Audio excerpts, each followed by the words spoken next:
not some other sugar source, but barley malt, because that you're going to use the yeast for fermentation. I think it's very important that you grow the yeast on the same substrate that you're going to make beer with, and that's barley, malted barley, which has a lot of maltose. Bueno, ahora vamos a ver el proceso como ellos producen levadura, que sería el mismo que utilizaría alguno de ustedes si lo quisiera hacer, y la clave él cree que es hacerlas crecer en un medio rico en maltosa, o sea, basado en mosto de cebada.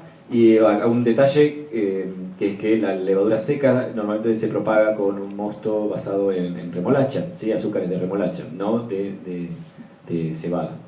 When I first started homebrewing, the first thing I used was some dry yeast, and the person told me, this was in maybe 1989, he told me, just take this packet and put it in some corn sugar, and then after a day it'll be ready to use in your beer. But the problem with that is, we now know much better, is that malted barley is such a great nutritious media. You need that because it has all the other nutrients yeast need. Just sugar alone, especially just corn sugar, is not good solo for the yeast. Hace tiempo él lo que escuchaba y lo que le recomendaban era decir, bueno, toma el tubo de levadura líquida y ponerlo en una solución de azúcar de maíz, que es principalmente glucosa, y que, bueno, que dejarla crecer y que eso, inocular eso. Bueno, ahora con el tiempo ya entendemos que no es la mejor manera, que lo ideal es utilizar un mosto cervecero a partir de mosto de malta de cebada, que tiene todos los nutrientes, y lo principal es que tiene los azúcares comparables a los que van a tener en el momento de la fermentación.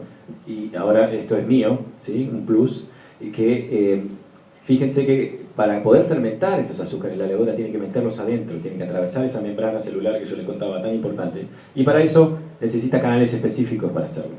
Si en el medio tiene solo glucosa, los canales específicos para maltosa los va a no los va a producir, los va a degradar porque no les sirven, ahorra energía, y si la acostumbra a la glucosa, después le va a costar fermentar maltosa. Entonces me conviene entrenarla previamente en los mismos azúcares del mosto.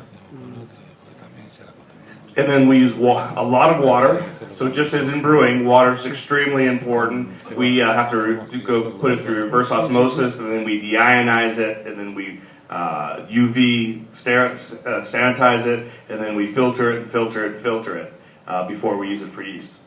Y bueno, la fuente de agua es muy importante, y ellos hacen, bueno, osmosis reversa para sacar los minerales, la destilan, la filtran, le ponen UV para matar toda la carga microbiana, y recién ahí lo utilizan para propagar levadura.